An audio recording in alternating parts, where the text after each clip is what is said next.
उत्थान क्लासेज में आपका स्वागत है। यह चैनल प्रतियोगी परीक्षाओं के लिए उपयोगी है।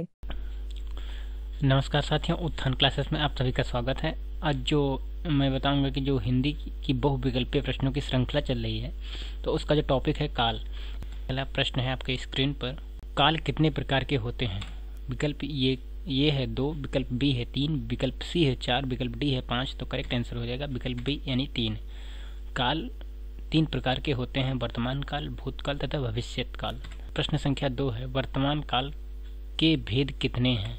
विकल्प ये है 2, विकल्प बी है 3, विकल्प सी है 4, विकल्प डी है 5। तो करेक्ट आंसर 5 यानी कि विकल्प डी। वर्तमान काल के 5 भेद हैं, सामान्य वर्तमान, तात्कालिक वर्तमान, पूर्ण वर्तमान, संदिग्ध वर्तमान तथा संभाव्य वर्तमान। प्रश्न संख्या 3, मैं पढ़ रहा हूँ वाक्य में किस काल का वर्णन है? विकल्प ये है पूर्ण वर्तमान, विकल्प बी है तात्कालिक वर्तमान, विकल्प सी है संदिग्ध वर्तमान, विकल्प डी है सामान्य वर्तमान। तो करेक्ट आंसर इसका हो जाएगा तात्कालिक वर्तमान।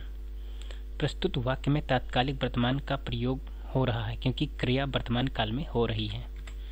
प्रश्न संख्या 4, काल का भेद कौन सा नहीं है? विकल्प ये है वर्तमान काल, विकल्प बी है आपातकाल, विकल्प सी है भूतकाल, विकल्प डी है भविष्यत काल। तो करेक्ट आंसर हो जाएगा आपातकाल। आपातकाल काल का भेद नहीं है। प्रश्न संख्या 5, जब कथन से पूर्व कार्य हो चुका हो तो वहाँ कौन सा काल होगा? विकल्प ये है वर्तमान काल, विकल्प बी है भविष्यत काल, विकल्प सी है भूतकाल, विकल्प डी है इनमें से कोई नहीं। तो करेक्ट आंसर हो जाएगा भूतकाल। जब कथन से पूर्व कार्य हो चुका हो तो वहाँ भूतकाल होगा। प्रश्न संख्या 6, जब क्रिया के होने में संदेह प्रकट हो तो वहाँ होगा। विकल्प ये है सामान्य वर्तमान, विकल्प बी है तात्कालिक वर्तमान, विकल्प सी है संदिग्ध वर्तमान, विकल्प डी है संभाव्य वर्तमान। तो करेक्ट आंसर हो जाएगा संदिग्ध वर्तमान। जब क्रिया के होने में संदेह प्रकट हो तो वहाँ संदिग्ध वर्तमान होता है। प्रश्न संख्या 7, तात्कालिक वर्तमान वाक्य है। विकल्प ये है राजेश गाता है, विकल्प बी है राधा सो रही है, विकल्प सी है मोहन गाता होगा, विकल्प डी है ट्रेन आती हो तो दौड़ो। तो करेक्ट आंसर इसका हो जाएगा विकल्प बी यानी राधा सो रही है। विकल्प बी में प्रस्तुत वाक्य तात्कालिक वर्तमान का है। प्रश्न संख्या 8, काल के बारे में असत्य कथन है।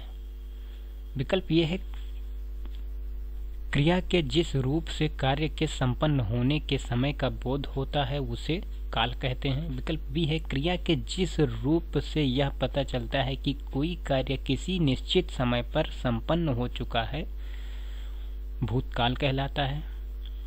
विकल्प सी है क्रिया के जिस रूप से यह पता चलता है कि कोई कार्य निश्चित समय में संपन्न हो रहा है उसे वर्तमान काल कहा जाता है।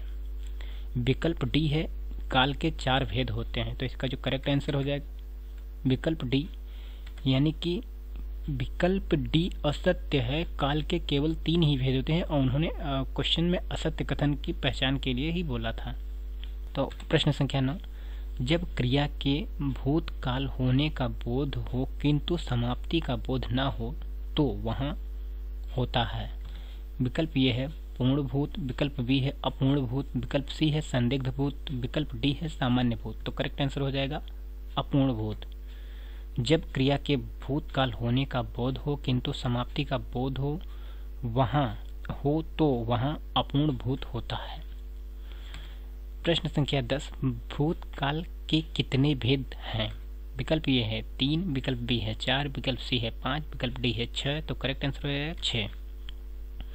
भूतकाल के 6 भेद हैं, सामान्य भूत, आसन्न भूत, पूर्ण भूत, अपूर्ण भूत, संदिग्ध भूत तथा हेतु मद भूत।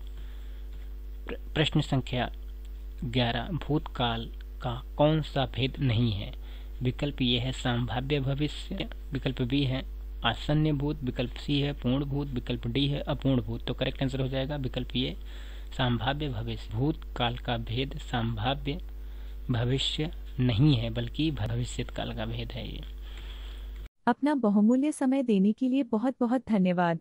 उत्थान क्लासेज के संस्थापक अंबुज की तरफ से आप सभी को सफल होने की अग्रिम शुभकामनाएं।